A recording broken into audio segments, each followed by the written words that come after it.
وقرن فی بیوتکن ولا تبرجن تبرج الجاہلیت الاولی۔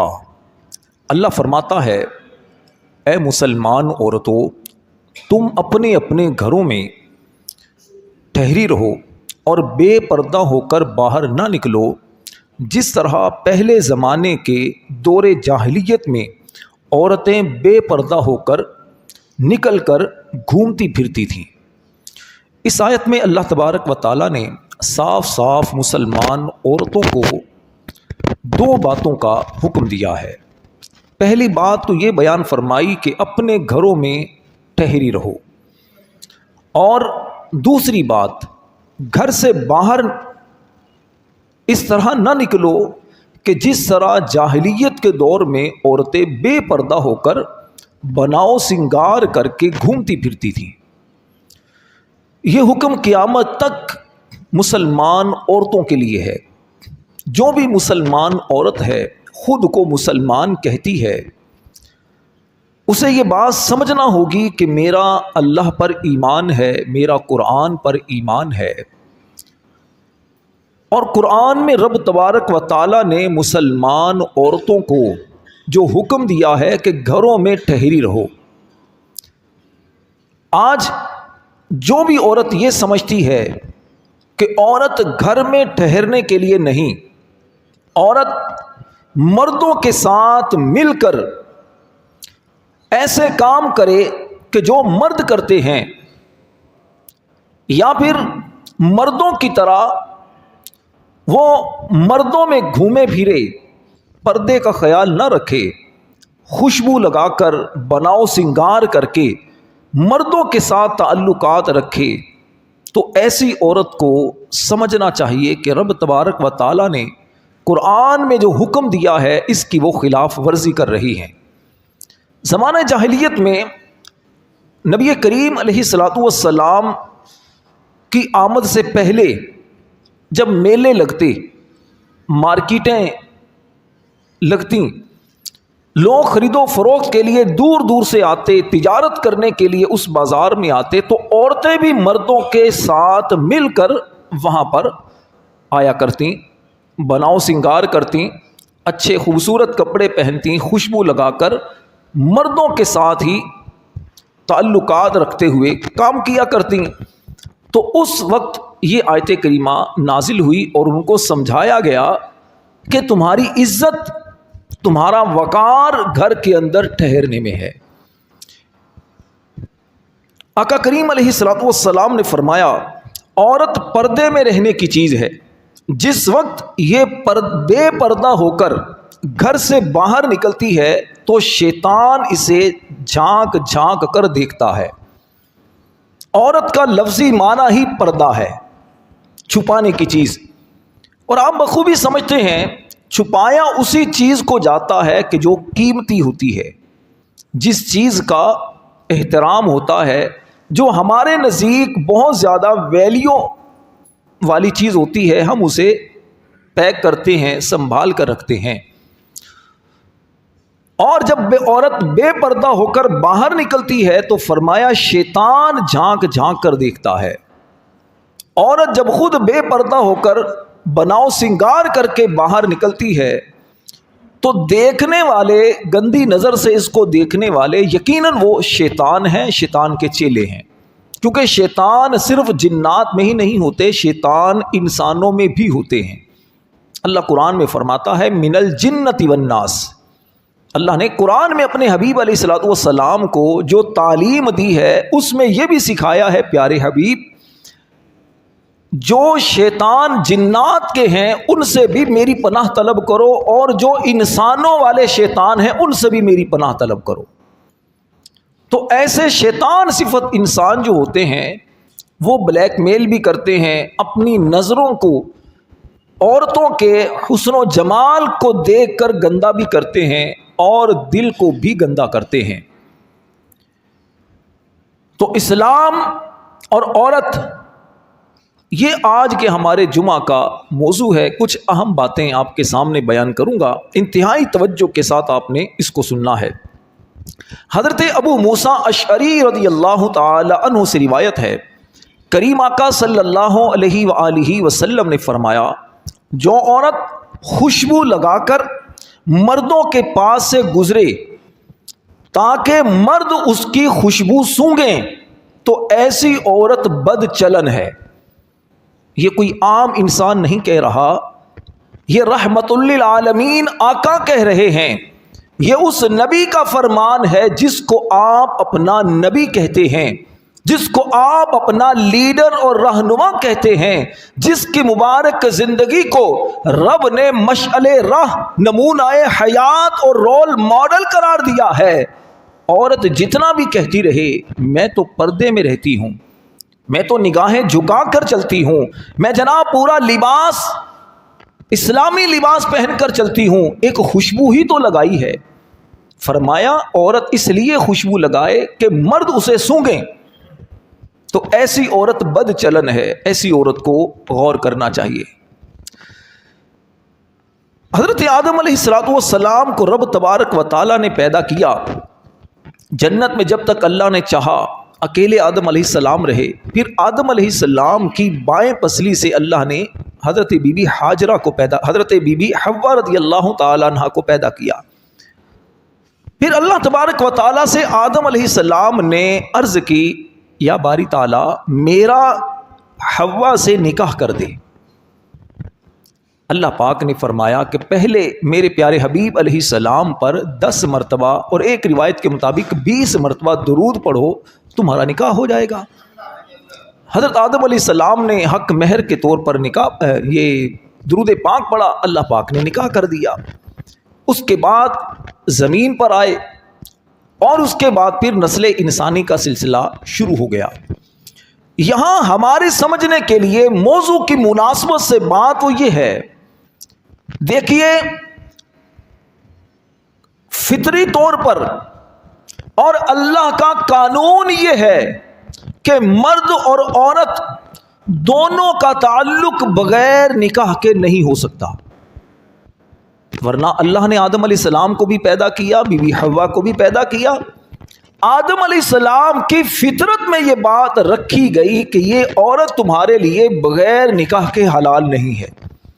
جب ہی آدم علیہ السلام نے اللہ سے عرض کی یا اللہ میرا نکاح کر دے، یہ فطری بات ہے، یعنی انسان فطری طور پر اس بات کو اچھا سمجھتا ہے کہ میرا جس عورت سے تعلق ہو، جس سے مجھے سکون ملے، جس سے میری نسل آگے بڑھے، میرے گھر کے اندر خوشیوں بھرا ماحول بنے، معاشرے میں میری عزت ہو، کسی بندے کو مجھ پر انگلی اٹھانے کا موقع نہ ملے، تو مرد اس تعلق کو بنانے کے لیے نکاح کا راستہ اختیار کرتا ہے، اور نکاح بھی پھر چھپ کر نہیں، سب کے سامنے۔ مسجد میں نکاح مستحب، برادری والوں کے سامنے نکاح کرنا سنت، نکاح کے موقع پر شریعت کے مطابق اہتمام کرنا سنت مستحب۔ یہ ایک طریقہ ہے مرد اور عورت کے تعلق کا۔ پتہ چلا اس کے علاوہ کوئی بھی اگر تعلق بناتا ہے، چاہے منہ بولی بیٹی کے نام پر بنائے، منہ بولی ماں کے نام پر بنائے، میری بہن جیسی ہے یوں کہہ کر تعلق بنائے، تو یہ صرف نفسانی خواہشات کو پورا کرنا ہے، یہ اپنے اندر بیٹھے شیطان کو تسکین دینی ہے۔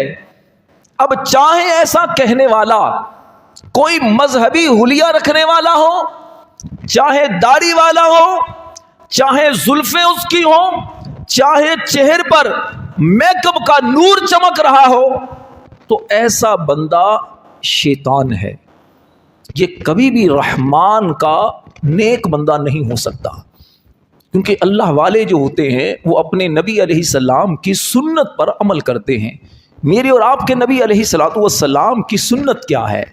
کریم آقا صلی اللہ علیہ وسلم کے بارے میں احادیث کے اندر آتا ہے کہ آپ کنواری لڑکیوں سے زیادہ شرم و حیا والے تھے۔ یہ اس دور کی کنواری بچیوں کی بات ہو رہی ہے کہ جب ان سے نکاح کی اجازت لینے کے لیے لوگ جاتے تھے، ان کے چچا تایا ماموں والد صاحب، تو وہ شرما کر نظریں جھکا لیا کرتی تھی، ان کے منہ سے لفظ نہیں نکلتے تھے. ان کی خاموشی ہی اس بات کی دلیل ہوتی تھی کہ یہ قبول ہے ان کو. اور آج تو کنواری لڑکیاں جب تک منہ سے کچھ نہ بولیں، آنسو تو کیا ان کو اس لیے بھی چہرہ نہیں اپنا تھوڑا سا بھی ٹیڑھا کرتی ہیں کہ کہیں میک اپ بھی خراب نہ ہو جائے. اور اگر وہ تھوڑا سا اس کو رونا آ بھی جائے تو گھر کے اندر ہی والد، دیگر جو گھر کی خواتین یا رشتے دار ہیں وہی اسے منع کر دیتے، نہیں اتنا پیسہ لگا کر تو تیار کروایا ہے. یہ اس دور کی کنواری بچیوں کی بات ہو رہی ہے کہ کریم آقا صلی اللہ علیہ وسلم اتنی شرم و حیا والے تھے.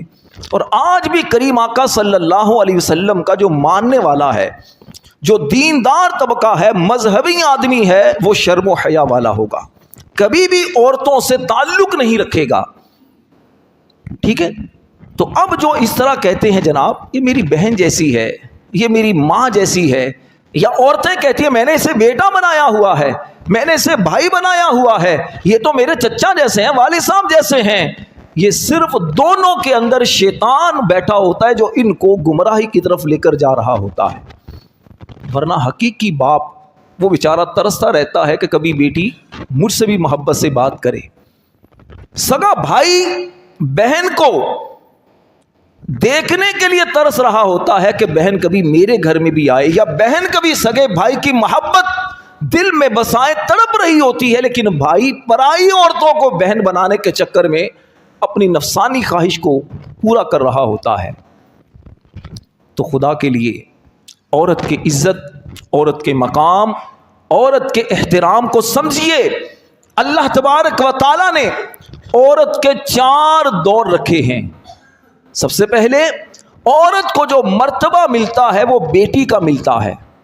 جب عورت پیدا ہوتی ہے ایک بیٹی ہوتی ہے جو گھر کا چراغ ہوتی ہے، بھائی بہنوں ماں باپ کی آنکھوں کا سرور ہوتی ہے، جسے دیکھ کر باپ کو سرور ملتا ہے، دل سے دعائیں نکلتی ہیں، یا اللہ میری بچی کا نصیب اچھا کرنا، یا اللہ میری بچی کو دشمنوں کی میلی نظر سے بچانا. باپ اپنی بچی کی چھوٹی چھوٹی خواہشوں کو پورا کرتا ہے. باپ سائبان ہوتا ہے اپنی بچی کے سر پر. لیکن یہی باپ جب بھیڑیاں بن جائے، یہی باپ جب اپنی بچی کی آبرو کا دشمن بن جائے، یہی باپ اپنے ہاتھوں بچی کو تیار کر کے غیر مردوں کے سامنے لے جائے تو پھر یہ باپ اپنا مقام و مرتبہ ختم کر دیتا ہے. بیٹی اگر شرم و حیا والی ہے تو اس کے لیے ضروری ہے کہ اپنے اس باپ کی اور ایسی ماں کی بالکل بھی بات نہ مانے، کیونکہ خالق کی نافرمانی میں مخلوق کی اطاعت بالکل جائز نہیں. رب نے ماں باپ کو مقام دیا ہے تو یہ ماں باپ احترام کے قابل ہیں، اور جب یہ اپنے احترام کو ختم کر دیں گے تو پھر ایسے ماں باپ کا احترام بالکل بھی نہیں کیا جائے گا. ان کاموں میں احترام نہیں کیا جائے گا کہ جس میں یہ اپنی بچی کو گناہوں کی طرف لے کر جائیں. ایک والد جمعہ میں نے ایک مرتبہ بیٹی کے فضائل پر بیان کیا تھا گارڈن میں، جب میں امام تھا تو میں نے بیان کیا کہ بیٹی کے ساتھ شفقت والا برتاؤ کیا جائے، بیٹی کا احترام کیا جائے، محبت دی جائے. اس طرح کی کچھ چیزیں بیان کی. لوگوں پر رکت طاری ہو گئی، کئی رونا شروع ہو گئے. نماز کے بعد ایک مجھے بزرگ ملے، 60-70 سال ان کی شاید عمر ہوگی. تو مجھے آنکھوں میں آنکھیں نم تھیں. کہا حضرت آپ سے ایک بات پوچھنی ہے، ناراض نہ ہو. تو میں نے کہا فرمائیے. کہا آپ نے بیٹیوں کے اتنے فضائل بیان کیے، بیٹی کی شان یہ ہے، بیٹی کے فضائل یہ ہیں، نبی پاک علیہ السلام بیٹیوں سے بڑی محبت کرتے تھے، ماں باپ کو بیٹیوں کے لیے یہ کام کرنا چاہیے. آپ کبھی بیٹیوں کو بھی تو سمجھائیں نا، وہ بھی ماں باپ کا کوئی خیال کریں. میں نے کہا میرے بھائی میرے سامنے جمعہ میں تو نمازی مرد ہوتے ہیں، میں انہیں کو سمجھا سکتا ہوں. مسئلہ کیا ہے؟ کہا حضرت مسئلہ یہ ہے، میری ایک ہی بیٹی تھی، ایک ہی میری بیٹی ہے، بیٹا نہیں ہے. وہ رہنے والے یہیں کی تھے، کھارا در سائڈ میں کہیں رہنے والے تھے. تو کہا میری ایک ہی بیٹی ہے، اور اس بیٹی نے مجھ سے کہا کہ ابا جی جب میری شادی ہوگی تو آپ نے مجھے فلیٹ لے کر دینا ہے بیلی ویو میں، گارڈن میں ہے نا بیلی ویو ٹاور، وہاں پر فلیٹ اس وقت تھا 70 لاکھ کا. اب تو شاید کروڑ سے بھی اوپر ہو چکی ہے. اس وقت 70 لاکھ کا تھا. اس بات کو بھی شاید میرے خیال میں 10-12 سال ہو چکے ہیں. میں اس وقت وہیں پر امام تھا قریب میں. تو کہا میں نے اپنا گھر بیچا, جو بھی جمع پونجی ساری بیچ کر اپنی بیٹی کے لیے 70 لاکھ کا فلیٹ لیا, میں خود کرائے پر آ گیا. میری بیٹی کی خواہش ہے اور میں اپنی بیٹی سے بڑی محبت کرتا تھا. بیٹی کو مکان لے کر دیا, شادی ہو گئی, بیٹی اپنے گھر میں شفٹ ہو گئی, اور آج وہی میری بیٹی ہے, میں اس گھر میں جا نہیں سکتا. وہ بیٹی کہتی ہے میں آپ کا منہ دیکھنا بھی گوارا نہیں کر سکتی, مجھے اچھا نہیں لگتا آپ میرے گھر میں آئیں, آپ بیمار رہتے ہیں, بڑے ہو چکے ہیں, میرے بچوں ڈسٹرب ہوتے ہیں, میرے شوہر کو اچھا نہیں لگتا, مجھے اچھا نہیں لگتا آپ میرے گھر میں آئیں. وہ بیچارہ روتے روتے مجھے سنا رہا تھا کہ حضرت ایک بیٹی کے لیے کیا ماں باپ کی یہی ذمہ داری ہے کہ وہ اپنے بچوں کے لیے سب کچھ کرتے رہیں, بچوں کی کوئی ذمہ داری نہیں کہ وہ اپنے بوڑھے ماں باپ کا خیال کریں؟ میرے پیارے بھائیوں, میرے دوستوں, میرے بزرگوں, بات یہ ہے, وہ کہتے ہیں نا تالی دونوں ہاتھوں سے بجتی ہے. ماں باپ جب شریعت کے مطابق اولاد کی تربیت نہیں کرتے, جب ماں باپ اپنے بچوں کو ان کے شرعی حقوق نہیں دیتے یا حد سے تجاوز کرتے ہیں, تو معاملات خراب ہوتے ہیں. اپنی کنواری بچیوں کے ہاتھ میں اینڈرائیڈ موبائل جب آپ دیتے ہیں, کیا سوچ کر دیتے ہیں؟ آپ کی بچی کیا اس میں صرف نعتیں سنے گی, کیا بیان سنے گی؟ گھر میں آپ نیٹ لگا لیتے ہیں, وائی فائی آپ لگا کر اپنی بچیوں کو, جوان بچوں کو گویا کھلا ایک ماحول دے دیتے ہیں کہ کچھ بھی کرتے رہو, کوئی بات نہیں, گناہ جتنے بھی آئیں گے تمہارا باپ ہے گناہوں کا بوجھ سنبھالنے کے لیے. معاذ اللہ, یہ ہے. آپ ہر ایک غور کریں, جتنے میرے نمازی بھائی یہاں موجود ہیں, جتنے مجھے سن رہے ہیں, ہمارے کتنے گھرانے ایسے ہیں کہ جہاں جوان بچے ہیں, جوان بچیاں ہیں, ان کو اینڈرائیڈ موبائل لے کر کس نے دیے ہیں؟ کس نے ان کو, کیا ان کے پاس پیسہ تھا یا میں نے اور آپ نے ان کو لے کر دیے ہیں؟ ہم خود ان کو 20-25 ہزار 30 ہزار 50 ہزار کا موبائل لے کر دیتے ہیں, اور خود ہم آتے ہیں پوچھنے کے لیے حضرت میں زکوٰۃ لے سکتا ہوں؟ یہ حقیقی بات کر رہا ہوں, کوئی فرضی باتیں نہیں کر رہا. میں خود پوچھنے کے لیے آتے ہیں حضرت میں زکوٰۃ لے سکتا ہوں؟ کیوں بھائی, گھر میں کیا کیا آپ کے پاس ہے؟ جب یہ پوچھا جائے تو پتہ چلتا بیٹی کے پاس بھی موبائل ہے, اتنا بڑی گھر میں LCD لگی ہے, گھر میں یہ قیمتی سامان ہے, لیکن مجھے زکوٰۃ چاہیے, حرام کھانے کی مجھے عادت ہے. معاذ اللہ. اور لوگ لیتے ہیں, خود اپنے منہ سے زکوٰۃ مانگتے. پہلے ایک وقت تھا کہ لوگ شرماتے تھے, اور آج شرماتے نہیں, خود آتے ہیں حضرت زکوٰۃ کا کوئی ہمارے لیے اعلان کر دیجیے گا. یعنی میں کتنے ایسے واقعہ سنا سکتا ہوں, ہو سکتا ہے کئی افراد یہاں موجود ہوں, لیکن میں نام ظاہر نہیں کرتا کسی کے. ایک بندہ آیا تھا اپنے بیٹے کو لے کر, کہا حضرت میں اپنے بیٹے کو زکوٰۃ دے سکتا ہوں؟ میں نے کہا یار بیٹے کو ہی زکوٰۃ دینی, اللہ کے بندے صاف ستھرا پیسہ دے دو.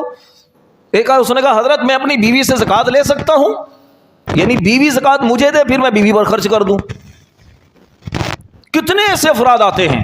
کوئی کہتا ہے میں اپنے والد کو زکوٰۃ دے سکتا ہوں. میں نے کہا اللہ کے بندے, میل کچیل والد کے لیے رہ گیا ہے. ایسے آتے ہیں. ابھی کچھ دن پہلے ایک اور بھی میرے پاس آئے تھے صاحب, کہا حضرت وہ زکوٰۃ کا ہیلا کروانا ہے. کیوں بھائی, ہیلا کروا کے کیا گھر میں خرچ کر سکتے ہیں؟ میں نے کہا نکالنے کی ضرورت کیا ہے, زکوٰۃ ایسے ہی خرچ کر لو. یعنی دل کو منانے کے لیے کہ ہیلا کریں, کسی کو دیں, وہ ہمیں دیں, ہم گھر میں خرچ کر لیں. تو اللہ کے بندے زکوٰۃ کا مطلب تو یہ تھا کہ آپ زکوٰۃ نکال کر کسی حقدار کو دیں, اپنی بہن کو دیں, بھائی کو دیں, اپنے رشتہ دار کو زکوٰۃ دیں, تاکہ ان کے دل میں خوشی داخل ہو اور آپ کے میل کچیل آپ کے مال سے نکل جائے. لیکن بے حسی, تربیت نہیں, دین کی سمجھ بوجھ نہیں, حرام کھانے کی لت جب پڑ جائے تو پھر بندہ ان چیزوں کی طرف توجہ نہیں کرتا. تو بہرحال میں عرض یہ کر رہا تھا کہ اپنے بچوں کی صحیح تربیت کی طرف توجہ دیجیے. تو پہلا عورت کا دور وہ بیٹی کا ہوتا ہے, دوسرا دور وہ ہوتا ہے بیوی کا, وہ کسی کی بیوی بنتی ہے. اب بیوی جیسی ہوگی نا, بیوی کو دیکھنے کے لیے علماء نے لکھا کہ عورت کو دیکھنے کے لیے پہلے اس کی ماں کو دیکھو. جیسی ماں کی تربیت ہوگی وہ چیزیں بیوی کے اندر اس عورت میں کنورٹ ہوں گی, بیٹی میں کنورٹ ہوں گی. ماں شرم و حیا والی ہو, ماں قرآن پڑھنے والی ہو, ماں اگر اپنے عزت و آبرو کی, ناموس کی حفاظت کرنے والی ہو, ماں اپنے شوہر سے محبت کرنے والی ہو, تو بیٹی میں یہ عادتیں آ جاتی ہیں, بیٹی اگلے گھر کو بھی گلزار بنا دیتی ہے. تیسرے نمبر پر اس کا مرتبہ پھر ایک بہن کا ہوتا ہے. بہن وہ ہوتی ہے جو بھائیوں کی عزت کی, ناموس کی ایک آبرو ہوتی ہے. بھائیوں کی نظریں، بہن بھائیوں کی محبت، بہن بھائیوں کا پیار، اس کا الگ ہی کچھ نام نہیں دیا جا سکتا. یعنی ماں کے بعد اگر کسی سے کوئی محبت دل سے کرتا ہے تو وہ عموماً بہنیں ہوتی ہیں. بہنیں ماں کا ہی دوسرا روپ ہوتی ہیں. لیکن آج بہن بھائیوں کی محبتیں کہاں چلی گئی؟ وجہ یہ ہے کہ بہن کے پاس بھی موبائل ہے، بھائی کے پاس بھی موبائل ہے. بہن کہتی میرا بھائی جیسا وہ ہے، اس سے اپنے مسائل ڈسکس کر رہی ہوتی ہے. بھائی کہتا میری بہن جیسی وہ ہے، بھائی اس سے اپنے دکڑے سکڑے اپنے شیئر کر رہا ہوتا ہے. اللہ کے بندو، دونوں ہی آپس میں ایک دوسرے کی بات کر لو. دونوں ہی بہن بھائی آپس میں محبت کرو، آپس میں تعلق اچھا بناؤ. تم جو آپس میں تعلق بناؤ گے یہ دل سے بنے گا، دعاؤں والا، محبتوں والا، رحمتوں والا تعلق بنے گا. لیکن ہم بھائی جیسے، بہنوں جیسے، بیٹیوں جیسے دوسروں کو بیٹیاں بہنیں بناتے ہیں. اپنی بیٹیاں، اپنی بہنیں، اپنے بھائی جو ہیں وہ بیچارے محبت سے محروم ہوتے ہیں. اور پھر اس کے بعد بیوی والا جو ایک بنتا ہے تو بیوی اپنے شوہر کی خدمت گزار، بیوی اپنے شوہر سے محبت کرنے والی، اپنے ساس سسر کو اپنے ماں باپ جیسا سمجھنے والی تب ہی بنتی ہے جب اس کی تربیت اس کے گھر میں ہوتی ہے. تربیت اپنے سسرال میں نہیں ہوتی، تربیت ماں باپ کے گھر میں ہوتی ہے.